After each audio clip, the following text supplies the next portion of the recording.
Bismillahirrahmanirrahim. Alhamdulillahirabbil alamin. Wassalatu wassalamu ala al-mab'uuthi rahmatan lil alamin. Nabiyyina Muhammad wa ala alihi wa sahbihi wa man tabi'ahum bi ihsanin ila yaumiddin, amma ba'd. Ini majelis yang ke-6 dari hari yang kedua pada daurah kita mengkaji kitab Al-Qawaid Al-Kulliyah wa Dhawabit Al-Fiqhiyah karya Ibnu Mibrat rahimahullah ta'ala. Kita akan membaca kaidah yang ke-22. Berkata penulis Al-Imam Ibnu Mibrat rahimahullah ta'ala, At-Thaniyatu wal-Ishrun, yang ke-22, di sunnah salat, tentang sunnah salat. Kata beliau, sunnah salati qisman. Sunnah salat itu terbagi dua. Sunnahun aqwal, ada sunnah yang berkaitan dengan ucapan. Kemudian beliau sebutkan ada 12. Nanti setelahnya beliau sebutkan sunnah yang berkaitan dengan perbuatan. Ya. Dan tentunya di dalam pembahasan sholat yang paling banyaknya adalah pembahasan apa? Sunnah-sunnahnya. Jadi ini enaknya kalau punya kaidah. Pertama yang paling penting ditentukan dulu apa yang rukun, apa yang wajib. Kalau dia bukan rukun, bukan wajib, berarti itu adalah apa? Itu adalah sunnah. Ini kalau orang punya kaidah, akan memudahkan dia mengukur ilmu itu. Saya kalau ditanya tentang suatu masalah, dia hanya ikat dasar kaidahnya, yang lainnya dia akan ketahui. Baik. Kalau dia ingat rukun ada 12, kemudian kewajibannya juga telah diingat, maka selain yang wajib dan selain yang rukun, itu hukumnya sunnah. Hukumnya apa? Sunnah. Beliau katakan sunnah as-salati qisman. Sunnah salat ada dua jenis. Yang pertama sunnah atau sunnah aqwal ini. Ada sunnah dari ucapan. Ya. Isni asyar. Kalau ingin lebih terangnya di Arab dibaca isna asyar. Walaupun punya kis ya di sini. Di Arab. Jadi isni asyar itu dari aqwal. Di sunnah 12 berkaitan dengan aqwal. Jadi sunnah yang berkaitan dengan ucapan ada 12. Yang pertama adalah al-istiftah. Yang pertama adalah istiftah. Membaca doa istiftah. Yang membaca doa istiftah ini dia dari sunnah salat. Karena tuntunan doa istiftah itu hanya ada dari pengajaran Nabi sallallahu alaihi wasallam. Yang itu hanya memberikan makna sunnahnya. Tidak memberikan makna wajib dan tidak pula memberikan makna apa? Rukun. Iya. Dan doa istiftah banyak ya. Allahumma ba'id baini wa baina khataayaya sampai akhir doa. Ini di antara yang paling sahihnya sebab dia dalam riwayat Bukhari dan Muslim. Ada Allahumma inni wajjahtu wajhiya, lebih panjang sedikit. Ini dalam riwayat Muslim.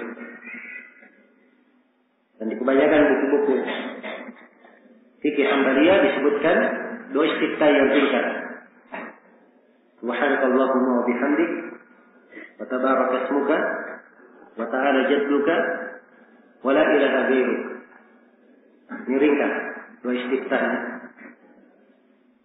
Sebab ini lebih mudah dihafal oleh orang umum timbang diberikan hafalan Allahumma inni wajjahtu wajhiya. Yang saya ingat di pelajaran SD dulu, yang disuruh hafalkan. Dan banyak dari kawan-kawan yang tidak bisa menghafalnya karena panjang doanya. Ya. Berbeda kalau diajarkan yang kecil atau yang ringkas, maka itu lebih baik. Subhanakallahumma bihamdik, tabaraka ismuka wa ta'ala jadduka wa la ilaha ghairuk. Meringkas kandungan maknanya juga luar biasa. Nah, ini hadisnya disahihkan oleh Syekh Al-Albani rahimahullah. Dan ada doa-doa istifta lain yang paling baik mengumpulkan konteks doa istifta ini dari apa yang saya baca adalah kitab Syekh Al-Albani rahimahullah di sifat salat Nabi. Beliau mengumpulkan riwayat-riwayat yang sahih tentang doa istifta. Maka ada baiknya seorang menghafalnya, dia sering dalam membacanya. Itu dari sunnah salat. Dari sunnah salat. Kalau dia sunnah, siapa yang masbuk? Imam sudah membaca, apakah dia membaca istifta? Hah? Jawabannya, dia tidak boleh membaca istifta. Karena dia ada kewajiban untuk mendengar apa? Untuk mendengar bacaan imam. Fa'idza quri'a al-Qur'an fastami'u lahu wa ansitu. Apabila dibaca Al-Quran, dengarkanlah dan diam. Ini kewajibannya untuk mendengar bacaan imam. Kecuali kalau imam membaca Al-Fatihah. Kecuali kalau makmum membaca Al-Fatihah, dia boleh tetap membaca Al-Fatihah. Jadi mendengar imam hukumnya wajib, membaca istiftah hukumnya sunnah. Jadi tidak mungkin imam sudah membaca, sore masbuk datang dia membaca istiftah. Dia tinggalkan kewajiban untuk melaksanakan yang apa? Yang sunnah. Karena itu istiftahnya ditinggalkan. Ya, istiftahnya ditinggalkan. Baik. Kalau dia masuk. Kemudian sunnah yang kedua wat-ta'awud. At-ta'awud. Untuk membaca a'udzu billahi minasyaitonir rajim. Ya. Nah, ini berdasarkan firman Allah Subhanahu wa taala, "Fa idza qara'tal Qur'an fasta'idz billahi minasyaitonir rajim." Apabila engkau membaca Al-Quran, maka isti'adalah pada Allah dari syaitan ar-rajim. Iya. Dan datang dalam sebuah hadis bahwa Nabi SAW sebelum membaca bacaan Al-Quran, beliau membaca a'udzu billahi minasyaitonir rajim. Dari riwayat dikuatkan oleh Syekh Al-Albani, bisa dibaca lengkap. A'udzu billahi as-sami'il 'alim minasyaitonir rajim min hamzihi wa nafthihi wa nafthihi. Bacaan paling lengkap. Jelas ya? Dan kalau dia ingin ringkas, dia baca a'udzu billahi minasyaitonir rajim saja boleh. Dan ini dari apa? Dari sunnah. Ya. Dari sunnah di dalam Al-Quran. Baik. Bismillahirrahmanirrahim. Alhamdulillahirabbil alamin. Wassalatu wassalamu ala nabiyyina rahmatan lil alamin. Nabiyina Muhammad wa ala alihi wa sahbihi wa man tabi'ahum bi ihsanin ila yaumiddin, amma ba'd. Ini majelis yang ke-6 dari hari yang kedua pada daurah kita mengkaji kitab Al-Qawaid Al-Kulliyah Al-Qawaid Al-Fiqhiyah karya Ibnu Mibrat rahimahullah ta'ala. Kita akan membaca kaidah yang ke-22. Berkata penulis Al-Imam Ibnu Mibrat rahimahullah ta'ala, At-Thaniyatu wal-Ishrun, yang ke-22.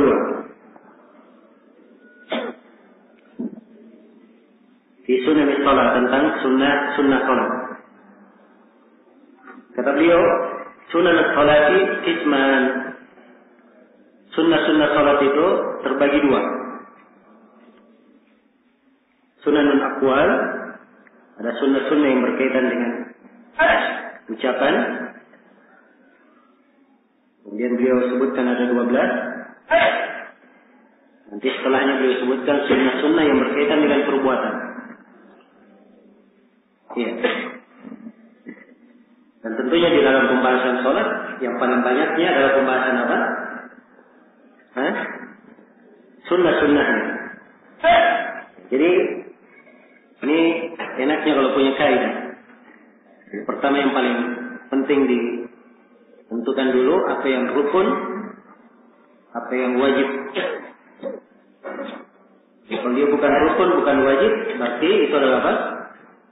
Itu adalah sunnah. Ini kalau orang punya kaidah,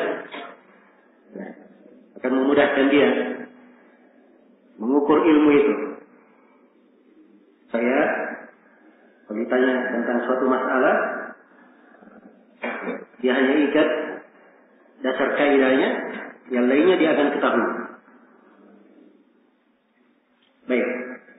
Kalau dia ingat rukun ada 12, kemudian kewajibannya juga telah diingat, maka selain yang wajib dan selain yang rukun, itu hukumnya sunnah. Hukumnya apa? Sunnah. Beliau katakan sunan as-salati qisman. Sunnah-sunnah salat ada dua jenis. Yang pertama sunan atau sunan aqwalin. Ada sunnah dari ucapan. Iya. Ibni Asyar. Kalau ingin lebih terangnya di Arab dibaca Ibni Asyar. Walaupun punya sisi ya di sini. Di Arab. Jadi Ibni Asyar itu dari aqwal. Di Sunan 12 berkaitan dengan aqwal. Jadi sunnah yang berkaitan dengan ucapan ada 12. Yang pertama adalah al-istiftah. Yang pertama adalah istiftah. Membaca doa istiftah. Yang membaca doa istiftah ini dia dari sunnah salat. Karena tuntunan doa istiftah itu hanya ada dari pengajaran Nabi sallallahu alaihi wasallam. Dan itu hanya memberikan makna sunnahnya. Tidak memberikan makna wajib dan tidak pula memberikan makna apa? Rukun. Iya. Dan doa istiftah banyak ya. Allahumma ba'id baini wa baina khataayaya sampai akhir doa. Ini di antara yang paling sahihnya sebab dia dalam riwayat Bukhari dan Muslim. Ada Allahumma inni wajjahtu wajhiya, lebih panjang sedikit. Ini dalam riwayat Muslim. Dan di kebanyakan buku-buku fikih Hanbaliyah disebutkan doa istiftah yang singkat.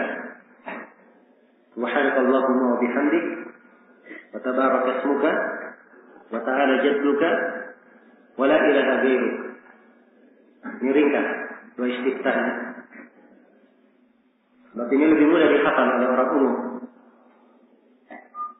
Timbang diberikan hafalan Allahumma inni wajjahtu wajhiya. Yang saya ingat di pelajaran SD dulu, dan disuruh hafalkan. Dan banyak dari kawan-kawan yang tidak bisa menghafalnya karena panjang doanya. Berbeda kalau diajarkannya kecil atau yang ringkas, maka itu lebih baik. Subhanakallahumma bihamdik, tabaraka ismuka wa ta'ala jadduka wa la ilaha ghairuk. Meringkas kandungan maknanya juga luar biasa. Nah, ini hadisnya disahihkan oleh Syekh Al-Albani rahimahullah. Dan ada doa-doa istiftah lain yang paling baik mengumpulkan konteks doa istiftah ini dari apa yang saya baca adalah kitab Syekh Al-Albani rahimahullah di sifat salat Nabi. Beliau mengumpulkan riwayat-riwayat yang sahih tentang doa istiftah. maka ada baiknya seorang menghafalnya, dia sering dalam membacanya. Itu dari sunnah solat. Dari sunnah solat. Kalau dia sunnah, siapa yang masbuk? Imam sudah membaca, apakah dia membaca istiftah? Jawabannya, dia tidak boleh membaca istiftah. Karena dia ada kewajiban untuk mendengar apa? Untuk mendengar bacaan imam. Fa'idza quri'a al-Qur'an fastami'u lahu wa ansitu. Apabila dibaca Al-Quran, dengarkanlah dan diam. Ini kewajibannya untuk mendengar bacaan imam. Kecuali kalau imam membaca Al-Fatihah. Kecuali kalau makmum membaca Al-Fatihah, dia boleh tetap membaca Al-Fatihah. Jadi mendengar imam hukumnya wajib, membaca istiftah hukumnya sunnah. Jadi tidak mungkin imam sudah membaca, sore masbuk datang dia membaca istiftah. Dia tinggalkan kewajiban untuk melaksanakan yang apa? Yang sunnah. Karena itu istiftahnya ditinggalkan. Ya, istiftahnya ditinggalkan. Baik. Kalau dia masuk. Kemudian sunnah yang kedua wa ta'awud. At-ta'awud. Untuk membaca a'udzu billahi minasyaitonir rajim. Ya. Nah ini berdasarkan firman Allah Subhanahu wa taala, "Fa idza qara'ta al-Qur'an fasta'idz billahi minasyaitonir rajim." Apabila engkau membaca Al-Quran, maka isti'adalah pada Allah dari syaitan ar-rajim. Iya. Dan datang dalam sebuah hadis bahwa Nabi sallallahu alaihi wasallam sebelum membaca bacaan Al-Quran, beliau membaca a'udzu billahi minasyaitonir rajim. Dari riwayat dikuatkan oleh Syekh Al-Albani, bisa dibaca lengkap. A'udzu billahi as-sami'il 'alim minasyaitonir rajim min hamzihi wa nafthihi wa nafthihi. Bacaan paling lengkap. Jelas ya? Dan kalau dia ingin ringkas, dia baca a'udzu billahi minasyaitonir rajim saja boleh. Dan ini dari apa? Dari sunnah. Ya. Dari sunnah di dalam Al-Quran. Baik. Kemudian sunnah yang ketiga. Kata beliau wa qira'atul basmalah, dan membaca basmalah.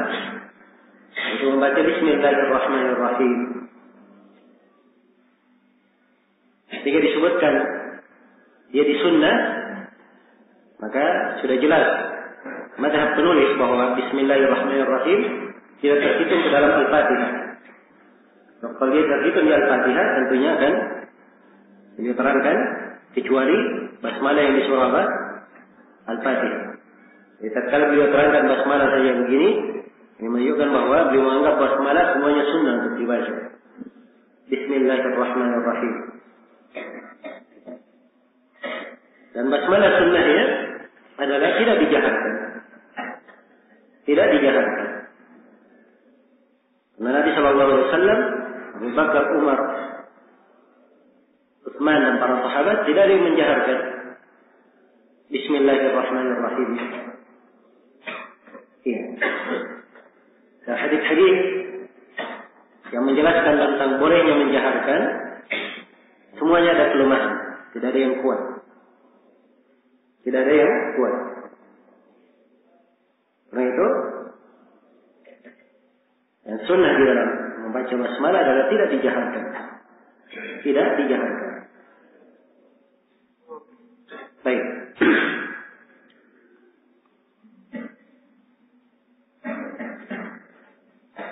Kemudian yang keempat, wa qaulu amin, dan membaca amin. Membaca amin. Sebab pembacaan amin ini disyariatkan ketika imam mengaminkan. Bagaimana dalam hadis Abu Hurairah riwayat Bukhari dan Muslim, "Idza ammana al-imam fa aminu." Apabila imam mengaminkan, maka hendaknya kalian mengaminkan. Iya. Jadi membacanya adalah disunnahkan. Kalau imam tidak membaca, maka itu tidak ada masalah. Tidak ada masalah. Dan sunnahnya di dalam mengaminkan, makmum mengikuti, menepati takmim imamnya. Kalau dia dahulu tidak apa-apa. Ya, tapi afdalnya dia tetap tidak mendahului imam. Jadi kalau imamnya sudah membaca A, maka makmum sudah bisa ikut amin. Ya. Dan dalam mengaminkan, afdalnya dipanjangkan. Tapi memanjangkannya bukan seenaknya. Ya. Memanjangkannya 1 menit. Maka ini tidak diperbolehkan sebab keluar dari kaidah bahasa Arab. Kaidah bahasa Arab paling banyak 6 harakat. Dan ayat di ketentuan kebanyakan ahli qiraat itu hanya 2 harakat. Kecuali di qiraat Nafi' boleh 4 harakat. Jadi amin 6 paling panjang 6 harakat. Hanya 2 kalau di qiraat Nafi' bisa 4 amin. Jelas ya? Ini satu bacaan. Dan boleh dibaca juga amin, hanya tidak dipanjangkan. Amin. Ya. Dan dua-duanya bermakna kabulkanlah. Itu 2 bacaan di dalam bahasa Arab disebutkan di dalam buku bahasa.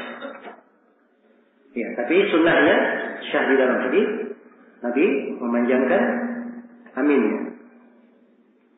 Baik. Kemudian yang kelima atau yang keenam wal jahru. Dan disunahkan menjaharkan. Maksudnya di salat jahriyah, yaitu di salat subuh, di salat maghrib dan di salat isya, serta di salat Jumat. Apa? Baik, yang kelima sekarang ya. Yang kelima wa qira'atu surah, dan membaca sebuah surah. Ya. Untuk membaca sebuah surah setelah Al-Fatihah. Ini pada 2 rakaat pertama dari salat. Pada 2 rakaat pertama dari salat. Dan di sini penulis menghitungnya di dalam sunnah. Dan ini juga letak perbedaan pendapat di kalangan ulama. Ada yang mengatakan bahwa membaca surah itu hukumnya wajib bukan sunnah. Kenapa? Tidak pernah dinukil dari Nabi. Beliau tidak membaca surah di 2 rakaat pertama. Bahkan tuntunan beliau di dalam membaca surah setelah Al-Fatihah di 2 rakaat pertama itu dinukil dengan penukilan yang sangat banyak.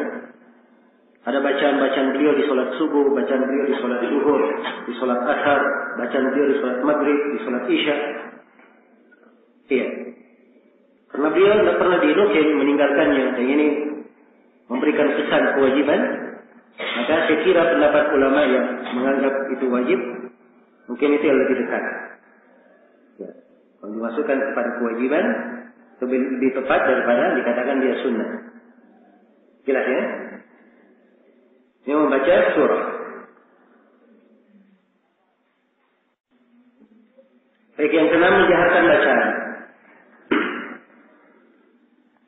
Menjaharkan bacaan ini pada salat subuh, salat maghrib, salat isya, dan salat Jumat.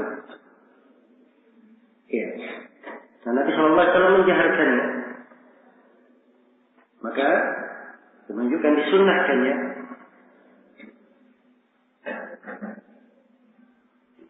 Baik. Kemudian wal ikhfa, dan tidak menjaharkan. Ini tidak menjaharkan pada salat apa? Pada salat zuhur dan salat asar. Tidak dijaharkan. Ini ikhfa. Iya. Ini kata seorang imam misalnya, dia membaca di salat maghrib, ya, imamnya lupa menjaharkan. Dia baca Al-Fatihah. Kalau baca Al-Fatihah baru ingat. Maka di sini dia meninggalkan apa? meninggalkan sunnah. Apakah dia ulangi membaca Al-Fatihah lagi? Hah? Jawabannya tidak diulangi. Sebab tidak boleh mengulang-ulangi membaca apa? Mengulangi sunnah. Karena hal yang disunnahkan dia ulangi. Iya. Jadi, kalau dia sudah pas ingat setelah membaca Al-Fatihah, langsung dia baca surah saja. Dia jaharkan. Jelas ya? Baik.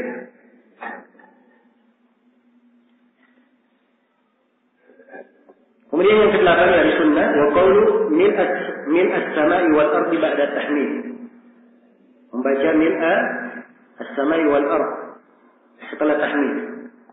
Setelah membaca sami Allahu liman hamidah, Rabbana walakal hamd. Tahmid Rabbana walakal hamd. Ya, Rabbana walakal hamd bisa 4 bacaannya. Bisa Rabbana lakal hamdu, tidak ada wawunya. Rabbana lakal hamdu, langsung lakal hamdu. Dan bisa Rabbana wa lakal hamdu. Ada wawunya. Wa lakal hamdu. Yang ketiga ditambah Allahumma di depannya. Allahumma Rabbana lakal hamdu. Dan yang keempat Allahumma Rabbana wa lakal hamdu. Ini 4. Semuanya ada di dalam hadis. Dan semuanya sahih. Iya. Jadi setelah imam membaca Sami Allahu liman hamidah, kemudian diikuti Rabbana walakal hamd, maka boleh ditambah setelahnya dengan doa. Ya. Misalnya ditambah mil as-samai wa mil al-ardi wa mil ma syi'ta min syai'in ba'du. Ini boleh ya dalam hadis riwayat Bukhari dan Muslim. Dan boleh ditambah hamdan katsiran tayyiban mubarakan fi kama yuhibbu rabbuna wa yarda. Dan ada doa-doa yang disyariatkan. Ya. Dan di antara yang paling bagus menyebutkan doa-doa ini adalah Syekh Al-Albani. Beliau kumpulkan riwayat-riwayatnya dalam sifat salat Nabi. Bisa dihafal doa-doa itu dari buku beliau. Dan ini hukumnya sunnah. Kalau tidak dibaca tidak apa-apa. Ya. Kemudian yang ke-9 dari sunnah yang berkaitan dengan ucapan wa ma zada ala at-tasbihatil wahidah fi ruku' was sujud. Apa yang melebihi 1 kali tasbih dalam ruku' dan sujud. Kita sudah sebutkannya dari kewajiban di dalam salat yang membaca tasbih dalam ruku' dan sujudnya walaupun sekali. Subhana rabbiyal azim, subhana rabbiyal a'la. Sekali batas wajibnya. Kalau dia baca 2 kali, 3 kali, maka itu adalah apa? Itu adalah sunnah. Dia ingin lebih 3 kali, enggak apa-apa. Iya. Dia ingin lebih 3 kali, tidak ada masalah. Karena Nabi SAW di dalam salat malamnya, beliau rukuknya, berdirinya, lamanya hampir mirip dengan rukuk dan sujudnya. Menunjukkan bahwa beliau di bacaan rukuk dan sujud diperbanyak. Iya, diperbanyak. Tapi khusus untuk sholat wajib, tidak boleh seorang itu terlalu panjang. Iya. Di dalam sujud dan rukuknya.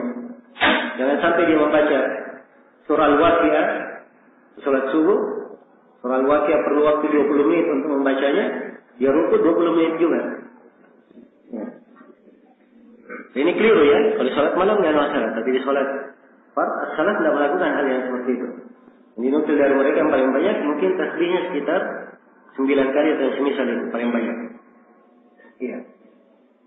Nah, ukuran disebut dalam sebagian hadis disebutkan ada riwayat 3 kali, walaupun riwayatnya memang ada kritikan dari sisi pembahasan ilmu hadis. Namun ini batasan sekitar itu. Dan telah syahid dari Nabi SAW, beliau memerintah untuk siapa yang salat mengimami manusia, hendaknya fali khafif, dia memperingatkan. Iya. Baik. Kemudian yang ke-10, wa 'alal marrati fi su'alil maghfirah. Demikian pula kalau dia baca lebih dari sekali dalam meminta maghfirah. Dari kewajiban dia membaca Rabbi firli pada duduk di antara 2 sujud sekali. Rabbi firli. Kalau dia baca kedua, ketiga, maka itu sunnah. Rabbi firli, Rabbi firli, Rabbi firli. Iya. Kemudian yang ke-11, kata beliau, wa ta'awud fi tasyahhud al-akhir. Dan membaca ta'awud pada tasyahhud yang terakhir. Maksudnya di sini ta'awud di tasyahhud terakhir yaitu berlindung dari 4 perkara. Nah, ta'awud artinya berlindung. Ta'awud dari apa? Yaitu dari 4 perkara. Yaitu yang diterangkan dalam hadis Abu Hurairah, riwayat Al-Bukhari dan Muslim. Ya, sebutkan idza faraga ahadukum min at-tasyahhud falyata'awwad billahi min 4. Apabila salah seorang dari kalian selesai dari tasyahhud, hendaknya dia ta'awud dari 4 perkara.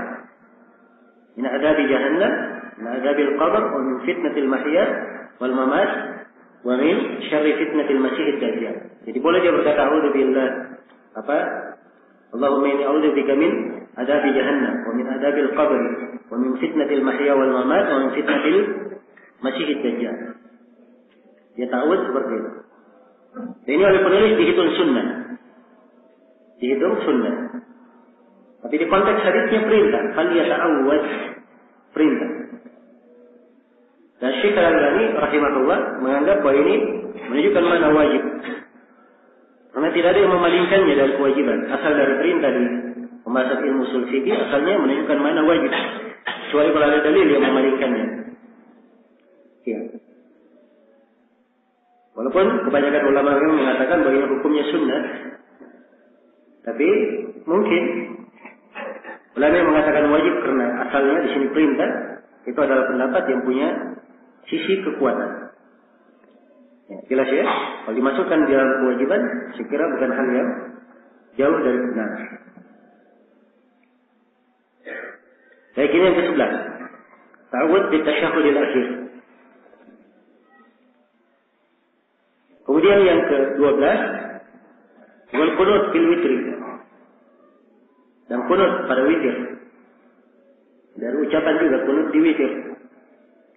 Dan di witir saja ya, bukan di semua salat. Nabi sallallahu alaihi wasallam mengajarkan kepada Al-Hasan bin Ali doa qunut di witir.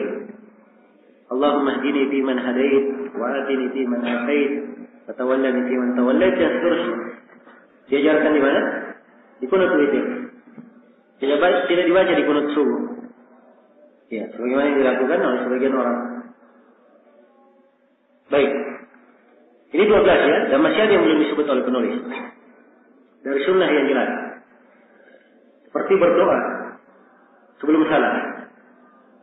Nah, di dalam hadis Ibnu Mas'ud dikatakan, "Tsumma liyatakhayyar min ad-du'a'i ma syaa." Kemudian hendaknya dia memilih dari doa apa yang dia sukai. Dan Nabi telah mengajarkan doa kepada para sahabat. Antaranya Nabi ajarkan kepada Abu Bakar As-Siddiq untuk beliau berkata di doanya sebelum salam, Allahumma inni zalamtu nafsi dzulman katsira wa la yaghfiru adh-dhunuba illa anta faghfir li maghfiratan min 'indik innaka antal ghafurur rahim. Ya.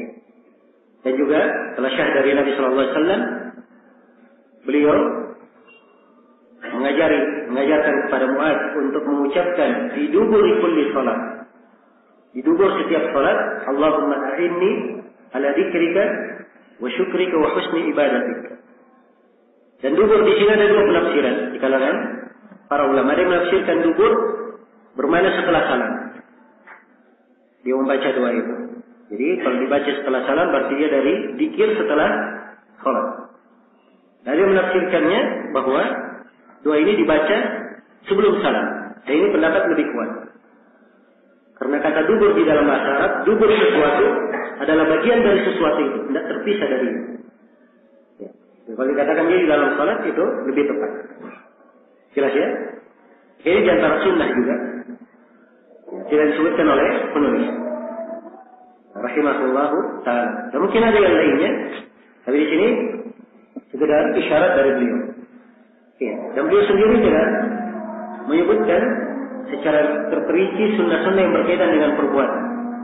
Beliau hanya berkata wa sunanun af'alin. Yang kedua dari sunnah di dalam salat ada yang tergolong ke dalam sunnah berkaitan dengan perbuatan. Wa hiya qariban min 20 sunnatan. Dan sunnah yang seperti ini sekitar 20 ada sekitar 20. Wa rubbama zada, dan kata beliau mungkin lebih daripada itu yang berkaitan dengan perbuatan. Itu tadi berkaitan dengan ucapan ya. Berkaitan dengan perbuatan mungkin sekitar 20. Baik, dari masalah beliau di sini tidak merinci, mungkin saya agak rinci sedikit. Ya, sunnah-sunnah yang berkaitan dengan perbuatan. Nah,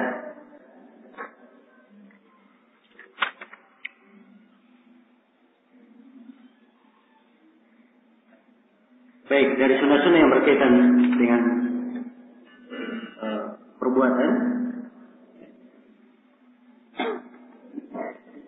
bukan berkaitan dengan ucapan, adalah mengangkat kedua tangan. Jadi takbiratul ihram itu takbirnya, takbir perpindahan itu takbirnya. Mengangkat tangannya lain lagi. Jelas ya, mengangkat tangan itu sunnah tersendiri. Kalau dia takbiratul ihram sambil mengangkat tangan, jadi dia lakukan rukun, dia lakukan apa? Dia lakukan sunnah. Jadi mengangkat tangan ini termasuk sunnah di dalam sholat, sunnah perbuatan. Saya disunnahkan pada 4 tempat. Yang pertama pada takbiratul ihram. Yang kedua ketika takbir untuk ruku. Yang ketiga ketika takbir i'tidal. Yang keempat ketika takbir dari tasyahud pertama naik ke apa? Tasyahud kedua. Naik kepada dari tasyahud pertama naik ke rakaat ke-3. Ini 4 tempat seorang takbir mengangkat tangan. Ya, ini yang diterangkan dalam hadis Ibnu Umar riwayat Al-Bukhari. Dari 2 jalur riwayat, 2 konteks di dalam Sahih Al-Bukhari. Adapun selain dari 4 tempat ini ada hadis-hadis, tapi ini menjadi letak pembahasan di kalangan ulama. Iya. Dan sebagian ulama kita yang membahas, ada yang menguatkan. Karena itu antum lihat di pembahasan sifat salat Syekh Al-Albani, pada sebagian tempat beliau terangkan mengangkat 2 tangan, keadaan Nabi mengangkat kedua tangan. Namun kebanyakan ulama di Yaman, mereka menganggap seluruh hadis yang mengangkat tangan selain dari 4 tempat semuanya ada kelemahan di dalamnya, terhitung dalam riwayat yang syadz. Iya. Baik. Ini contoh dari sunnah berkaitan dengan perbuatan mengangkat tangan. Demikian pula meletakkan tangan kanan di atas tangan kiri. Ya. Meletakkan tangan kanan di atas tangan kiri pada saat sholat.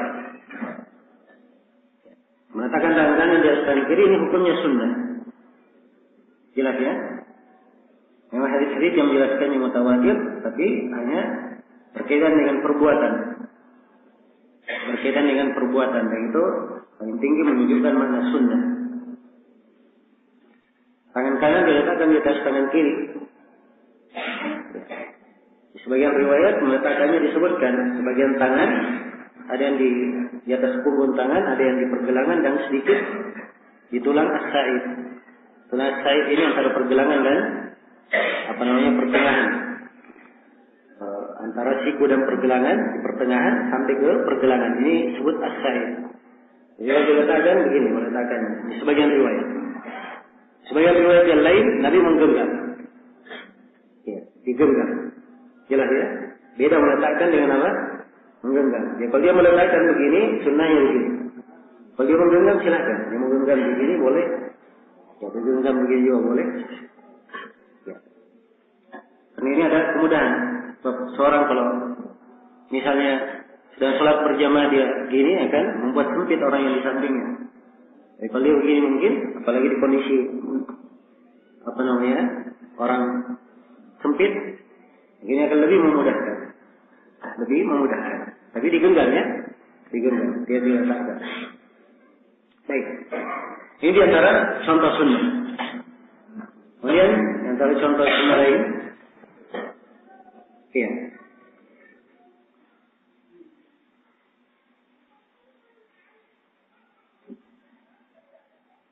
Yang berkaitan dengan perbuatan adalah ketika rukuk. Posisi tangannya.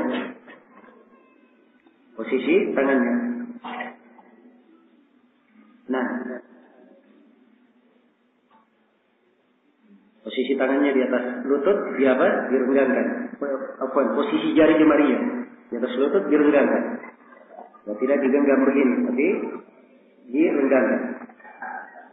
Ya.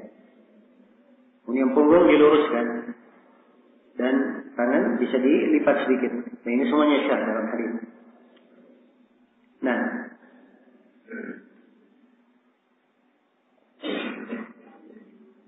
adapun berkaitan dengan masalah turun ke sujud, apakah dia mulai dengan tangan atau lutut dulu, kemudian tangan, ini juga berkaitan dengan sunnah perbuatan. Tapi dalam hal ini pendapat yang lebih kuat bahwa dua-duanya boleh. Boleh tangan dahulu kemudian lutut, dan boleh lutut dahulu kemudian apa? Kemudian tangan. Karena asalnya hadis-hadis yang menjelaskan tentang tidak boleh tangan dahulu kemudian lutut. Demikian pula sebaliknya hadis yang menerangkan tidak boleh lutut dahulu kemudian tangan. Ini juga hadis yang lemah. Semuanya ada kelemahan. Jadi kalau asalnya semuanya lemah, ada keluasan. Boleh dua-duanya. Ya, dan memang di mazhab Imam Malik, yang dikuatkan oleh Syekhul Islam Ibnu Taimiyah, boleh dua-duanya. Jadi mereka menguatkan boleh dua-duanya karena hadisnya dianggap dua-duanya sahih. Jelas ya? Nah, bagi yang menganggap hadisnya dua-duanya lemah, seperti Syekh Muqbil rahimahullah, beliau melemahkan dua-duanya. Dan ada dari sebagian penuntut ilmu yang menulis risalah khusus tentang kelemahan hadis-hadis ini, diberi pendahuluan oleh Syekh Muqbil, risalah yang bagus.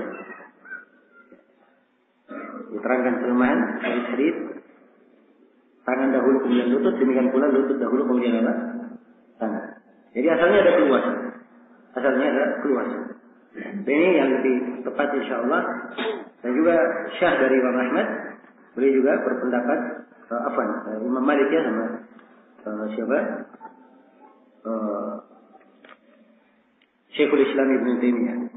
Kalau dalam masalah meletakkan tangan kanan di atas tangan kiri tadi, di mana diletakkan, di atas dada atau di perut atau di bawah perut? Ya. Ini ada 3 pendapat. Ya, tapi yang meletakkannya di atas leher begini itu jelas keliru. Ya. Ada yang biasa gini dia letakkan. Dianggap dirinya meletakkan di atas dada, sebenarnya itu meletakkan di atas leher. Ya. Ini keliru ya, berlebihan. Ya. Baik, hadis yang mengatakan bahwa diletakkan di atas pusar itu lemah. Dan di bawah pusar juga lemah. Ya. Yang paling mendingnya adalah hadis yang mengatakan diletakkan di atas dada. Itu yang paling mending kelemahannya. Karena dia dari mursal siapa? Mursal Tawus. Dan mursal itu dari golongan hadis yang dhaif. Jelas ya? Itu yang paling mending kelemahannya. Karena itu Imam Ahmad berpendapat boleh dia letakkan di mana saja dalam sebagian riwayat. Boleh di atas dada, boleh di perut, boleh di bawah, silakan. Iya, sebab tidak ada hadis yang kuat menjelaskan di mana. Nah, ini yang diamalkan oleh sejumlah ulama kita di masa ini. Iya, jelas ya. Baik. Kemudian di antara sunnah juga sudah kita bahas tadi tentang duduk iftirash, duduk tawarruk, itu berkaitan dengan sunnah ya. Kemudian berisyarat ketika menunjuk. Ya. Seorang ketika membaca tasyahud dia berisyarat. Berisyarat dengan dari telunjuk ini semuanya masuk ke dalam sunnah. Ya. Kemudian dari sunnahnya tidak digerakkan, dari sunnah. Tidak digerakkan dari telunjuk tersebut. Sebab itu asalnya dalam gerakan salat tidak ada gerakan kecuali dengan dalil. Nah, hadis yang mengatakan jika gerakan ketika tasyahud itu hadisnya ada kelemahan. Syad khusus untuk kata yuharrikuha. Iya. Jadi semuanya pembahasannya adalah hal yang dimaklumi.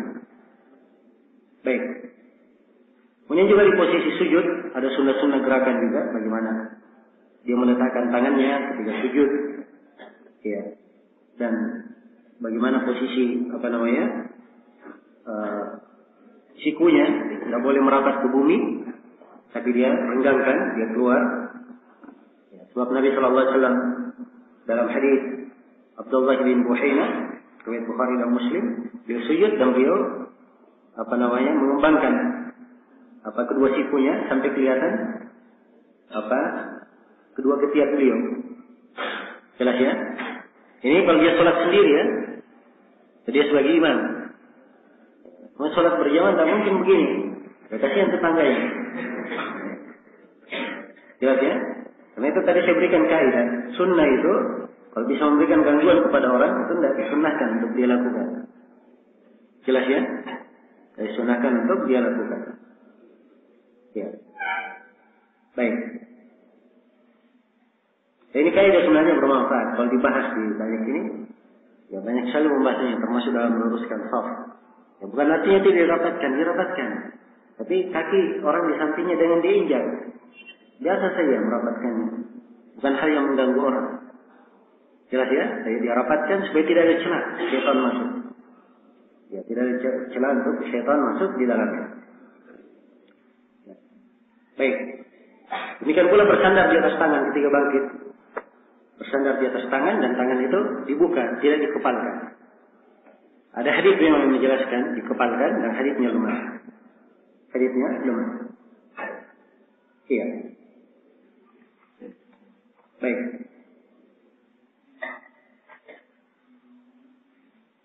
Ya. Di posisi kaki ketika sujud, itu kakinya ditegakkan, jari jemari menghadap ke kiblat. Syah hadis dalam hal itu. Adapun kedua tumit dirapatkan, itu memang ada sebagian hadis dalam Mustadrak Al-Hakim dan riwayatnya dianggap syadz oleh Syekh Muqbil rahimahullah taala dalam ta'liq beliau terhadap Mustadrak. Iya. Baik. Ini beberapa contoh ya, saya hanya ingin mengisyaratkan saja. Iya. Baik, selesai di kaidah yang ke-22. Kita berpindah kepada kaidah yang ke-23.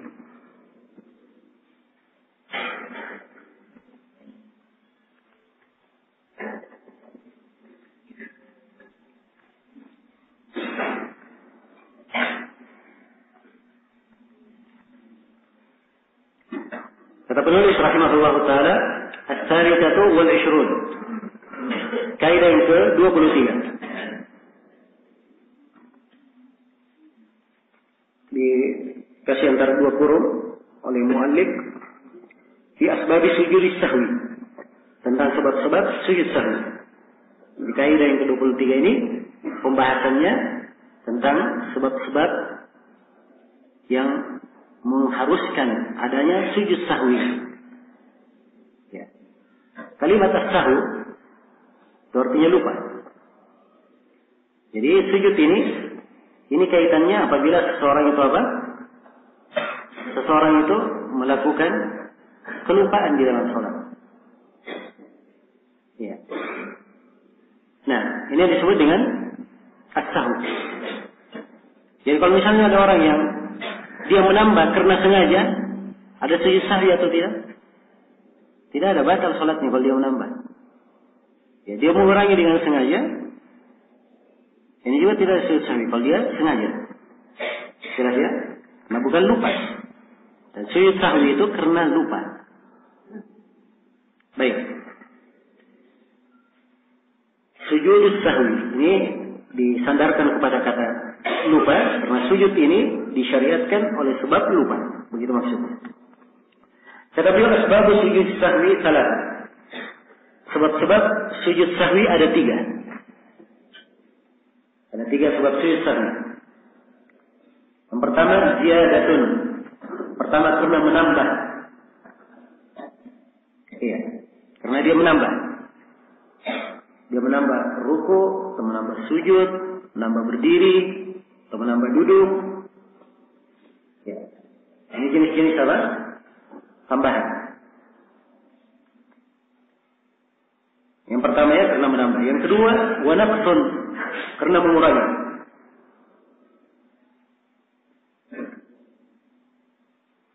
Yang ketiga, wa syakkun, karena dia ragu.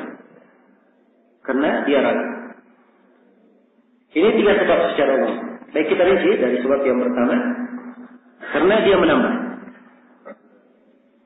Iya. Karena dia menambah. Seorang yang menambah dan dia lupa, ya, dia lupa, ini diharuskan untuk melakukan sujud sahwi. Telah syahid dalam hadits riwayat Bukhari dan Muslim, Rasulullah sallallahu alaihi wasallam bersabda, "Idza zada ar-rajulu aw naqasa falyasjud sajdatain." Apabila seorang lelaki menambah di dalam salatnya atau mengurangi, hendaknya dia sujud 2 kali sujud. Ini sujud sahwi. Ya. Hendaknya dia sujud 2 kali sujud. Dan ini sujud yang sifatnya tambahan berkaitan dengan apa? Berkaitan dengan rukun.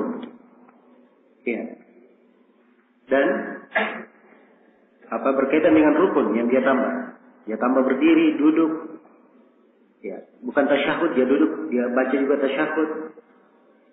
Nah, ini disyariatkan sujud sahwi. Adapun kalau dia melakukan gerakan, ya, misalnya dia berjalan, membuka pintu, ya, maka ini di pembahasan gerakan sholat, bukan di pembahasan lupa atau tidak. Ya, jelas ya, kalau masalah gerakan.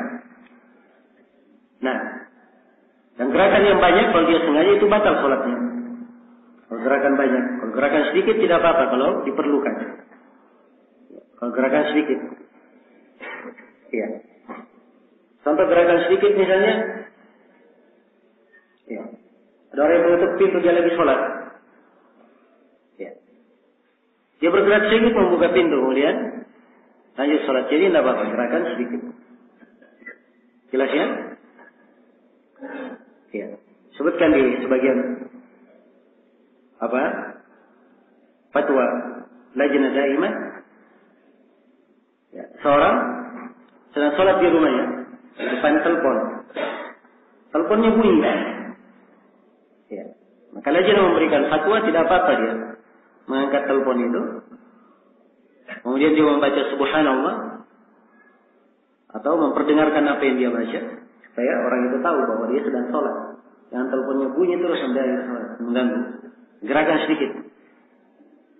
Ya, dan ini semisal dengan kejadian yang sering terjadi di masa sekarang ini. Ya. Dan sholat hampir ribut saja terjadi. Mengganggu orang yang sholat. Ya. Dan muskilahnya orang yang membawa HP ini, ya, seakan-akan dia sangat khusyuk sekali. Seakan-akan tidak ada hati yang bunyikan tahu.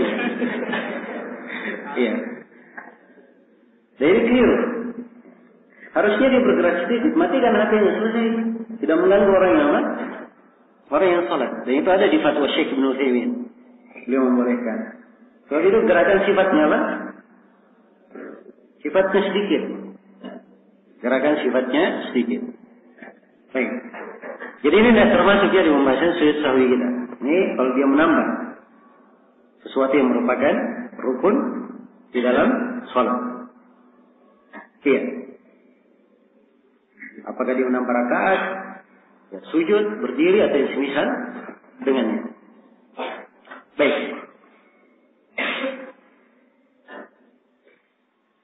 Kemudian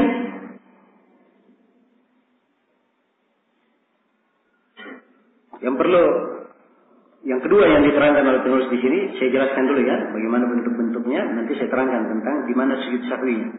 Nah, itu pembahasan lain. Kemudian di sini kata penulis au naqasa. Yang kedua wa naqsun, dan dia mengurangi. Ini jenis yang kedua dari jenis lupa. Dia lupa kewajiban. Rakaat kedua harusnya dia duduk apa? Tasyahud awal. Tapi dia tidak duduk tasyahud, langsung berdiri ke rakaat ketiga. Dia lupa. Iya. Jelas ya? Dia ruku. Ya. Ini tidak langsung berdiri saja. Dia lupa membaca sami Allahu liman hamidah. Ya. Maka ini sujud sahwi. Sifatnya sujud sahwi karena dia mengurangi. Nah, kalau dia lupa sebuah rukunnya, tetapi kalau kewajibannya dia lupa. Kalau dia lupa rukun, ini rukunnya tidak boleh di sujud sahwi saja. Tapi rukun itu harus dia apa? Dia datangkan. Ya. Jelas ya? Di rakaat pertama misalnya, seorang lupa sujud keduanya. Ya. Dari duduk atau dari sujud pertama, dia langsung berdiri ke rakaat kedua. Dia lupa. Ya, begitu mau membaca, baru dia ingat. Maka seperti ini dia harus balik lagi duduk. Untuk duduk antara dua sujud, kemudian dia sujud kedua. Karena dia lupa dua, sujud di antara dua sujud dan sujud keduanya dia lupa. Setelah itu dia berdiri, dia melanjutkan salatnya seperti biasa. Ini kalau dia lupa rukun, apa dia mengurangi rukun?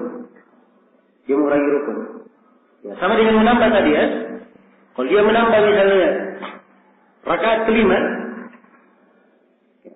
dia berdiri ke rakaat kelima lupa. Setelah berdiri ke rakaat kelima, baru dia ingat bahwa dia menambah apa? Rakaat kelima. Ini apa? Dia lanjutkan atau dia? Dia duduk. Dia wajib untuk duduk. Sebab kapan dia lanjutkan batal salatnya? Dia sengaja. Bukan lagi lupa. Karena sengaja menambah. Jelas ya? Karena itu sering ditanyakan. Ada salat jamaah. Begitu tasyahud terakhir, imamnya berdiri. Dianggap bahwa itu belum rakaat terakhir. Belum tasyahud terakhir. Berdiri. Diingatkan oleh makmum. Subhanallah. Imamnya tidak mengerti. Kenapa makmum di belakang ini? Ribut-ribut saya.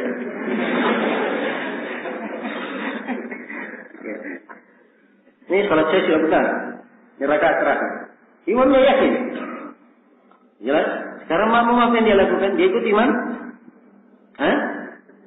Jawabannya tidak boleh dia ikut imam. Kalau imamnya ada masalah jadi udur. Kenapa? Lupa. Tapi kalau makmum, dia tahu imam ini apa? Menambah. Kapan dia ikut imam? Itu artinya mereka sengaja menambah. Batal salat mereka. Ya, karena itu kewajiban makmum, dia duduk menunggu sampai imam apa? Ya. Imam duduk tasyahud. Jadi begitu imam duduk tasyahud, dia ikut salam bersama siapa? Bersama imam. Begitu caranya. Jelas ya? Baik. Ini mengulangi. Kemudian yang ketiga wasyakun dan ragu. Ya. Ragu itu adalah dia di antara dua kemungkinan. Tidak bisa menimbang yang mana yang kuat antara dua kemungkinan. Atau ada dua kemungkinan dia lebih condong kepada salah satu dari keduanya. Ghalabat dzan, kecondongan. Tapi dia tidak yakin. Dia di rakaat ketiga, dia ragu. Ini ketiga atau keempat? Ya. Keraguannya ini ada dua kemungkinan. Mungkin dia tidak bisa tentukan. Dan mungkin dia berkata, oh kemungkinan ini sudah rakaat keempat. Kemungkinan. Dugaan besarnya begitu. Tapi dia tidak yakin. Jelas ya? Ini dua keadaan ragu. Dan ini memberikan perbedaan dalam apa? Dalam hukum di mana sujud sahwinya. Karena sujud sahwi itu yang dicontohkan oleh Nabi SAW, ada yang sebelum salam dan ada yang setelah apa? Setelah salam. Jadi ada sujud sahwi sebelum salam dan ada sujud sahwi setelah apa? Setelah salam. Ya, sisa sekarang kapan sujud sahwi itu dilakukan sebelum salam dan kapan sujud sahwi dilakukan setelah salam. Ya, kalau dia menambah, maka sujud sahwinya setelah salam. Kalau dia menambah. Ini dalam banyak riwayat keterangannya. Yang antaranya adalah hadis tentang kisah Dzul Yadain. Nabi SAW baru 2 rakaat salat duhur atau asar, baru 2 rakaat dia salam. Ya, assalamualaikum warahmatullahi wabarakatuh. Assalamualaikum warahmatullahi wabarakatuh. Setelah itu beliau berdiri, duduk. bersandar di masjid. Didatangi oleh Dzul Yadain. Sahabat yang lain diam. Dzul Yadain bertanya, pertanyaannya ya, sangat beradab. Dia berkata, ya Rasulullah, apakah sholat itu sekarang sudah berkurang jumlah rakaatnya atau engkau lupa? Kata Nabi, tidak berkurang jumlah rakaatnya dan saya juga tidak lupa. Karena ini antara Nabi dan Dzul Yadain yang berkata ada kekurangan, Nabi berkata tidak. Maka Nabi bertanya kepada sahabat yang lain, apakah benar seperti yang dikatakan oleh Dzul Yadain? Para sahabat yang lain menjawab, benar ya Rasulullah. Maka ketika itu Rasulullah langsung berdiri. Lalu mengimami para sahabat menambah berapa? 2 rakaat. Setelah menambah 2 rakaat, kemudian salam, setelah itu beliau sujud sahwi. Ya, 2 kali sujud, setelah itu salam. Jelas ya? Maka ini karena apa? Dia menambah dari sini, beliau menambah apa? Menambah salam. Ya, menambah salam. Jelas ya? Maka ini sifatnya tambahan. Baik. Kemudian yang kedua, kalau mengurangi. Iya. Kalau mengurangi itu, sujudnya adalah sebelum salam. Kalau dia mengurangi. Sujudnya sebelum salam. Ini berdasarkan hadis Abdullah bin Buhainah, riwayat Bukhari dan Muslim. Ya.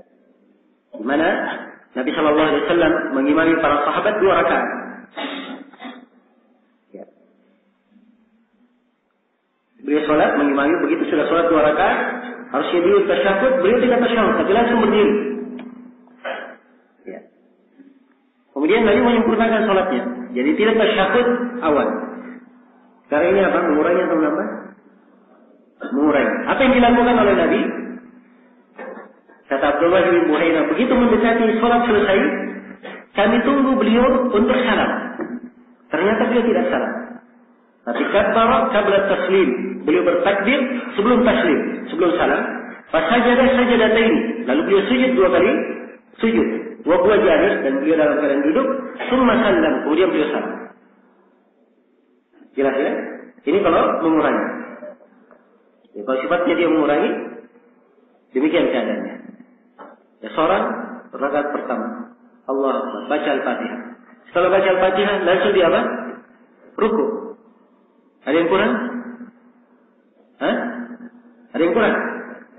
Apa yang kurang? Baca surah. Baca surah hukumnya apa tadi? Kita sebutkan bahwa yang lebih kuat hukumnya adalah apa? Wajib. Kalau wajib ditutup dengan apa? Sujud sahwi. Ini sujud sahwinya di mana? Sebelum atau setelah salam? Sebelum salam, sebab dia sifatnya mengurangi. Jelas ya? Baik. Kemudian yang ketiga, kalau dia ragu. Nah, kalau dia ragu ini ada 2 keadaan tadi. Ada 2 keadaan. Ada 2 keadaan. Kalau dia ragu, ya, dia tidak tahu yang mana yang benar. Saya ini rakaat ketiga atau rakaat keempat. Maka kalau tidak tahu yang mana yang benar, tentunya dia ambil yang paling meyakinkan. Kalau ada 3 dan 4 yang meyakinkan, yang mana? Ya 3. Tentunya 3 sudah apa? Meyakinkan. Dia hanya ragu antara 3 dan 4. Ya. Jelas ya? Maka kalau dia yakin seperti ini, apa dia ragu kemudian diambil yang meyakinkan, maka yang dituntunkan oleh Nabi adalah dia sujud sebelum salam. Sujudnya apa? Sebelum salam. Ini berdasarkan hadits Abu Sa'id, riwayat Muslim. Rasulullah SAW bersabda, "Idza shakka ahadukum fi salatihi, falam yadri kam shalla, salatan aw arba'an, falyatrah asy-shakk, wal yabni ala mastayqan." Kata beliau, apabila salah seorang dari kalian ragu di dalam salatnya, dia tidak tahu sudah berapa rakaat dia salat. Apakah dia salat 3 rakaat atau 4? Dia ragu. Maka kata Nabi, buang keraguan. Ambil yang meyakinkan. Yang meyakinkan berapa? 3. Kemudian kata Nabi, "Tsumma yasjudu sajadataini qabla an yusallim." Kemudian dia sujud 2 kali sujud sebelum dia salam. Jadi ini posisinya sebelum dia salam. Ya. Ya sekarang kan dia ragu. Mungkin kalau dia ragu dia lanjutkan diambil 3, mungkin sholatnya itu 5 rakaat dan mungkin pas berapa? Pas 4 rakaat. Nah, sujud sahwi ini kalau dia lakukan, ya. Maka kalau dia misalnya sholat ternyata 5 rakaat, sujud sahwinya ini menggenapkannya. Jelas ya? Nah kalau ternyata sholatnya sudah benar 4 rakaat, maka sujud sahwi itu adalah targhiman li syaitan. Ada hal yang membuat syaitan itu marah. Nah, ini salah satu riwayat yang menjelaskan keutamaan sujud sahwi. Dan sujud sahwi ini adalah hal yang apa? Menyempurnakan sholat dari kekurangan. Baik, ini kalau ragunya tadi dia tak bisa menentukan. Dia ragu dan tidak bisa menentukan. Salah satu dari 2 kemungkinan. Ya, keraguan jenis yang kedua, dia ragu tapi bisa menentukan. Kalau dia ragu antara 3 dan 4. Tapi dugaan besarnya dia sudah berapa?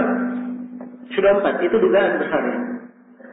Maka yang seperti ini, ya, yang dia lakukan adalah dia menyempurnakan sholatnya 4 rakaat. Setelah itu dia salam. Setelah salam dia sujud sahwi. Jadi sujud sahwinya kapan? Setelah salam. Ya, dan ini berdasarkan hadits Abdullah bin Mas'ud, riwayat Bukhari dan Muslim. Jika syakka ahadukum fi salatihi, falyataharra shawab, falyutimma alaihi, thumma yasjud sajadatain. Apabila salah seorang dari kalian ragu di dalam salatnya, hendaknya dia memilih yang benar. Dia pilih yang benar. Ini kan tadi ada kemungkinan antara 3 dan 4. Dia sudah pilih yang benar. Ini dugaan besarnya dia pilih. Kalau dia sudah pilih, dia sempurnakan sesuai dengan pilihannya. Namun setelah itu dia sujud sahwi. Sujud sahwinya kapan? Setelah salam. Baik. Ini kesimpulan yang berkaitan dengan sujud sahwi. Dan perlu saya ingatkan bahwa sujud sahwi itu hanya 2 kali sujud. Bacaannya seperti bacaan biasa. Bacaan sholat yang lainnya. Dan sujud sahwi itu tidak ada tasyahud lagi. Tidak ada tasyahud lagi. Memang ada sebagian hadis yang menjelaskan ada tasyahud, tapi hadisnya lemah. Ya.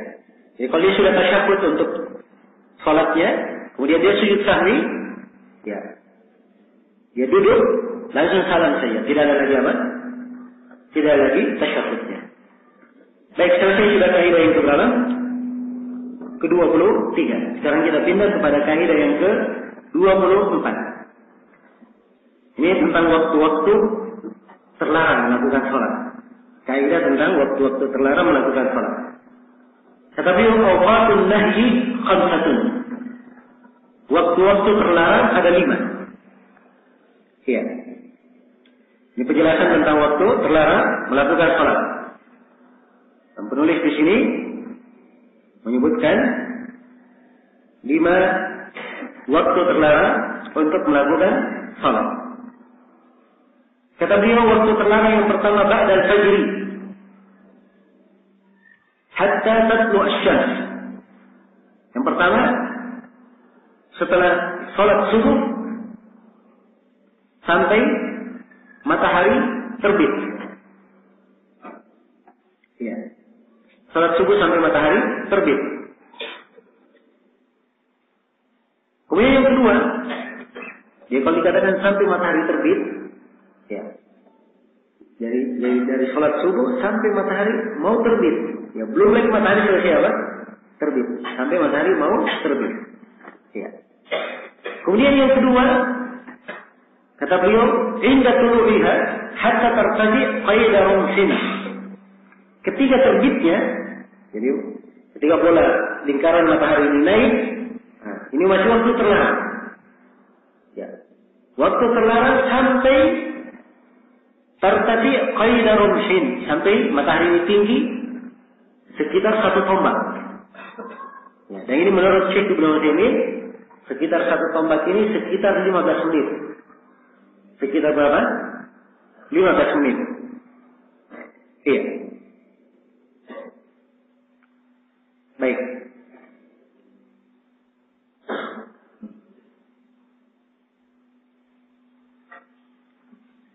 Ini yang kedua ya. Kemudian yang ketiga. Kita baca dulu semuanya. Setelah itu kita baca dalil-dalilnya. Kemudian yang ketiga, wa inda qiyamiha hatta tazul. Yang ketiga, matahari itu berada tegak di tengah. Qiyam, tegak berdiri, di tengah. Hatta tazul, sampai matahari itu tergelincir. Sampai matahari tergelincir. Iya. Kalau seorang mengambil kayu yang lurus, dia tancapkan, itu akan kelihatan ya, matahari begitu terbit, bayangan kayu ini panjang sekali. Jelas ya? Matahari semakin naik, maka bayangan kayu semakin pendek. Semakin naik matahari, semakin pendek bayangan kayu ini. Begitu matahari berada di tengah-tengah, bayangan kayunya sudah apa? Sudah hilang di sebelah. Awalnya dia kelihatan. Nanti dia akan berpindah ke sebelah yang lainnya. Ya. Jadi tadinya bayangannya di sebelah barat, ya, karena matahari terbit dari timur, nanti akan hilang. Setelah itu, ketika matahari tergelincir ke barat, maka bayangan akan mulai muncul di arah mana? Di arah timur. Jelas ya? Ketika berada di tengah inilah yang waktu terlarang. Ya. Ketika berada di tengah sampai matahari tergelincir. Sampai matahari tergelincir. Iya. Dan di pembahasan waktu-waktu salat, ya dimaklumi ya, ketika matahari tergelincir itu ada bayangan. Ya, setelahnya muncul. Dan bayangan yang muncul itu tergantung garis khatulistiwanya. Ya. Ada bayangan yang muncul di sebagian garis khatulistiwa, dia langsung sejengkal bayangan yang muncul. Ya, ada yang langsung setombak sebagian tempat. Jelas ya? Baik. Nah, jadi semuanya diperhitungkan. Jadi waktu zawalnya, waktu tergelincirnya, demikian keadaannya. Kemudian yang keempat, wa ba'da al-asri hatta tatabayyafa lil ghurubi. Ya. Kemudian yang keempat, setelah salat asar. Waktu yang terlarang yang keempat, setelah salat asar, sampai matahari itu bersiap untuk terbenam. Tatabayyaf lil ghurub, itu artinya sudah siap untuk apa? Terbenam. Ya belum terbenam, tapi sudah siap untuk apa? Terbenam. Jadi bahasa yang dipakai oleh penulis di sini kurang detail untuk bahas tatabayyaf. Ya, sebab di konteks hadisnya apa? Itu sampai matahari terbenamnya, bukan siap untuk terbenam. Jadi kalau siap untuk terbenam kan sebelum terbenam, iya kan? Ya, karena itu, ya mereka ada yang memberikan ukuran. Berapa ukuran sebelum terbenamnya?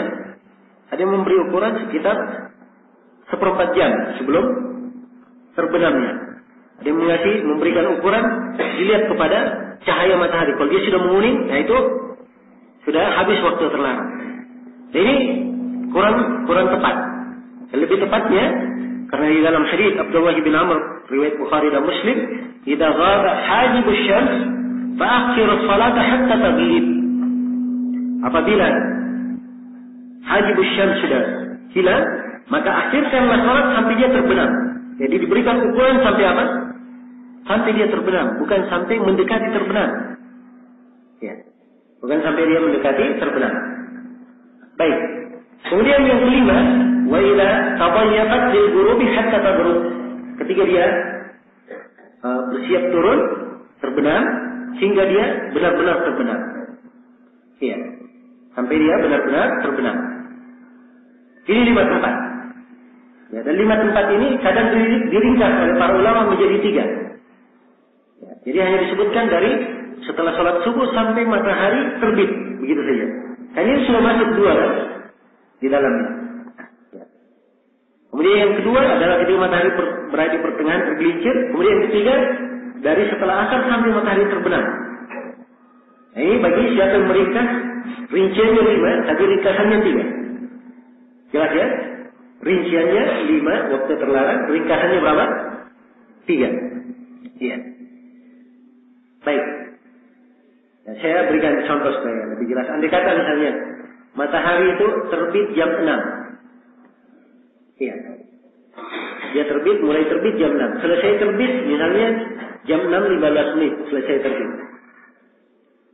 Seorang melakukan sholat subuh jam 5 selesai sholat subuh. Maka waktu terlarang dia sholat dari jam 5 sampai jam 6. Ini waktu yang pertama. Waktu yang kedua dari jam 6 sampai jam 6.15. Ini waktu yang kedua. Jelas ya? Ini dua waktu. Tapi kalau kita rinci, seperti rincian mengatakan 3, dari sholat subuh sampai terbit, gabungkan aja semuanya. Berarti dari jam 5 sampai jam 6.15. Jelas ya? Jadi itu saja sebenarnya, hanya di pembahasan membahasakannya. Tapi makna yang mereka inginkan sama. Ya. Ada pun dalil bahwa ini adalah waktu-waktu terlarang. Ada beberapa hadis yang menjelaskannya. Di antaranya adalah hadis Abu Hurairah yang diriwayatkan oleh Imam Al-Bukhari dan Imam Muslim. Anna Rasulullah sallallahu alaihi wasallam naha 'anis salati ba'da al-'asr hatta taghrub asy-syams wa 'anis salati ba'da as-subh hatta tatlu asy-syams. Sungguhnya Rasulullah sallallahu alaihi wasallam melarang dari salat setelah asar sampai matahari itu terbenam. Dan Nabi melarang salat setelah salat subuh sampai matahari itu terbit. Ini hadis Abu Hurairah.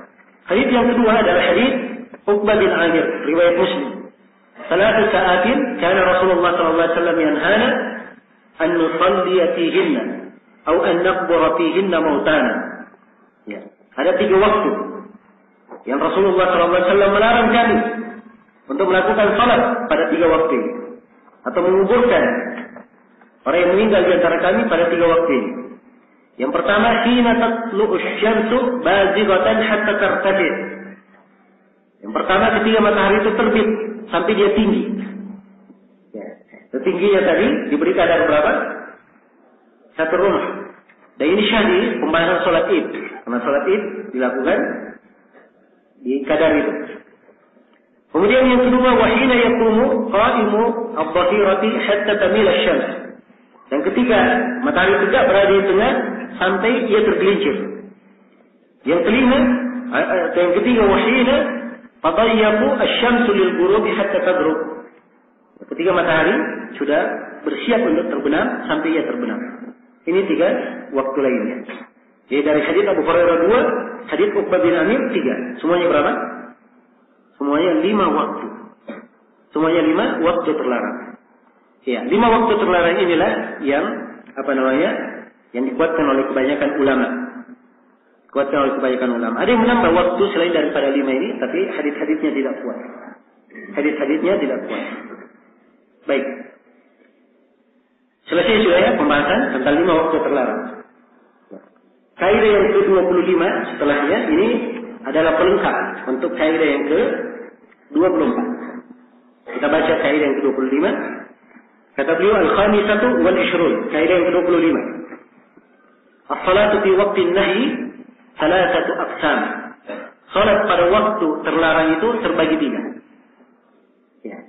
Ini sekarang setelah kita tahu waktu-waktu terlarang itu apa, sekarang dirinci oleh penulis apa hukum salat di waktu terlarang. Apa hukum salat di waktu terlarang? Beliau katakan bahwa salat di waktu terlarang terbagi 3. Qismun yuf'alu bi ghairi khilafin. Kal-fard. Ada satu jenis salat boleh dilakukan tanpa ada silang pendapat di kalangan ulama. Maksudnya boleh dilakukan menurut kesepakatan. Seperti salat apa? Seperti salat wajib. Kal-fard. Nah, seorang bangun salat subuh. Ya, dia bangun sudah jam 6 pas matahari terbit. Nah, di sini pas matahari terbit, nggak boleh dia menunggu. Oh, saya tunggu sampai jam 6:15 menit. Matahari terbit baru saya sholat. Tidak. Dia langsung melakukan apa? Melakukan sholatnya. Sebab ini sholat fard. Karena itu Nabi sallallahu alaihi wasallam tidak memberikan rincian. Man nama an salatihi aw nasiya anha fa waqtuha hina ma dzakaraha. Siapa yang tidur dari sholatnya atau dia lupa waktunya ketika dia ingat, langsung dia sholat. Jelas ya? Langsung dia sholat. Baik. Ini kalau sholat wajib ini tidak ada silang pendapat di kalangan ulama dilakukan. Sedangkan yang kedua kata beliau, wa qismun la yuf'alu bi ghairi khilafin kan nafil mutlaq. Dan ada satu kisim, satu bentuk salat nafilah atau satu bentuk sholat tidak boleh dilakukan di waktu terlarang. Dan ini tidak ada silang pendapat. Tidak ada silang pendapat. Contohnya seperti apa? Sholat sunnah mutlak.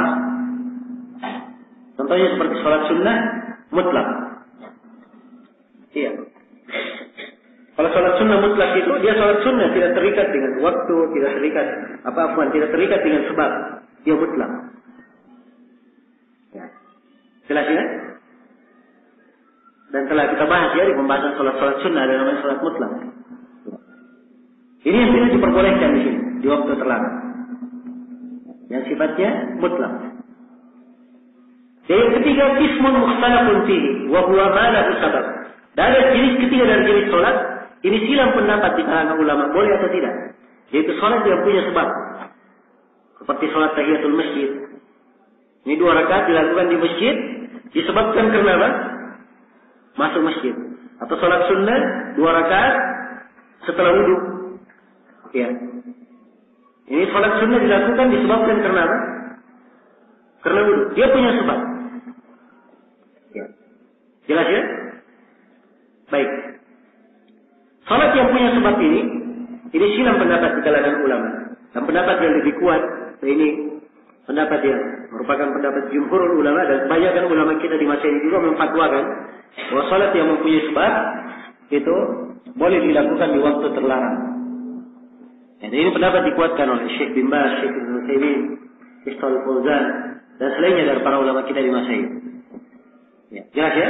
Ya, kalau misalnya seorang masuk setelah sholat asar, dia masuk setelah sholat asar ke masjid. Kan masuk masjid, sholat apa? Tahiyatul masjid. Boleh atau tidak dia sholat tahiyatul masjid? Jawabannya boleh, sebab tahiyatul masjid punya apa? Punya sebab. Ya. Nah, demikian. Ini keadaan yang ketiga. Jadi keadaan yang ketiga ini yang lebih kuat dari 2 pendapat bahwa sholat yang punya sebab itu boleh dilakukan di waktu terlarang. Baik, selesai sudah ya pembahasan untuk kaidah yang ke-25. Kaidah yang 26 dan seterusnya insyaallah kita bahas besok nanti.